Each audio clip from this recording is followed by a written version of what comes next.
Welcome to Art and Culture Corner, the podcast where we delve into the cultural landscapes with the artists, creators, and visionaries aiming to shape a brighter cultural and creative sector.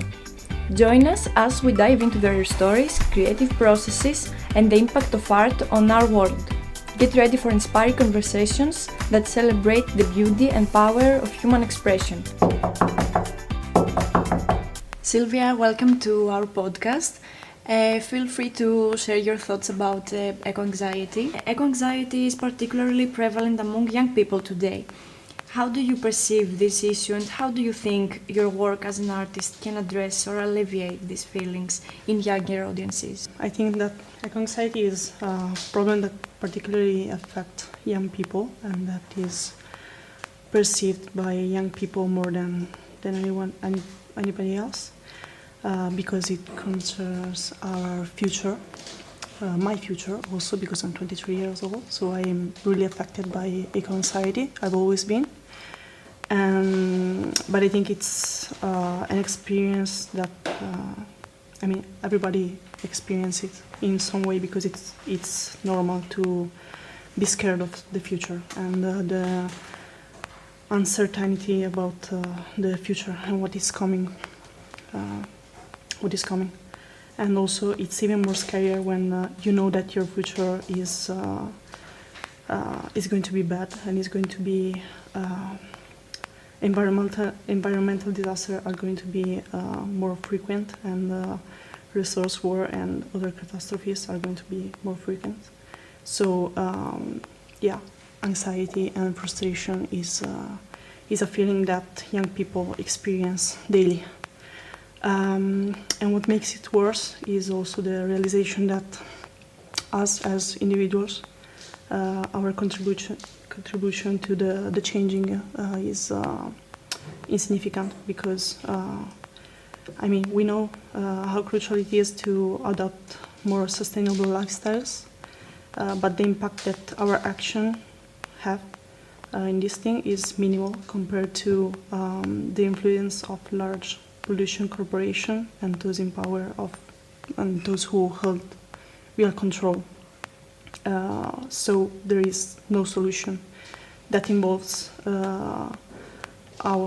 we individually, but it has to be a collective change. And also there is no solution that doesn't involve dismantling this system, the capitalism system. That puts the power in only few powerful people.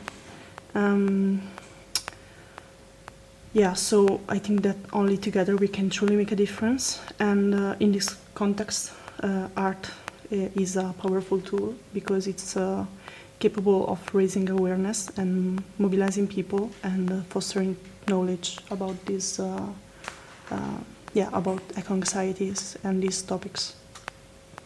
Okay, thank you for this answer.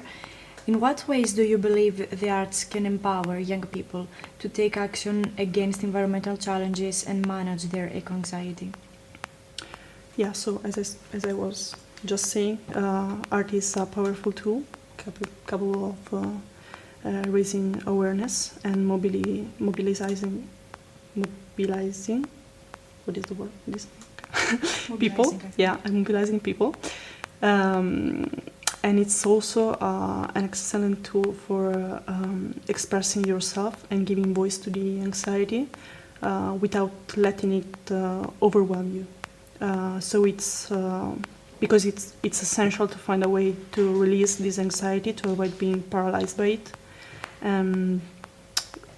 Toward art, you can transform the anxiety into action or even anger or other emotions, and prevent it from crushing you and drive effort toward collective change. I think that so art is an excellent tool for this, but it's also very important to acknowledge the privilege that we have of being able to express this emotion through art, and perhaps even build a career around it, because there is many people around the world that don't have the luxury to focus on these issues, and because their priority is just surviving wars, surviving other environmental disasters and things like that. So yeah, I think it's art is a very excellent tool, but it's crucial when we work with it to remain aware of our position and our privilege when addressing these topics. So maybe have you ever suffered from eco-anxiety? And in this case, in which ways have you managed this? Yeah, I suffer from anxiety every day of my life, I think, but I try to take action with it and don't get overwhelmed.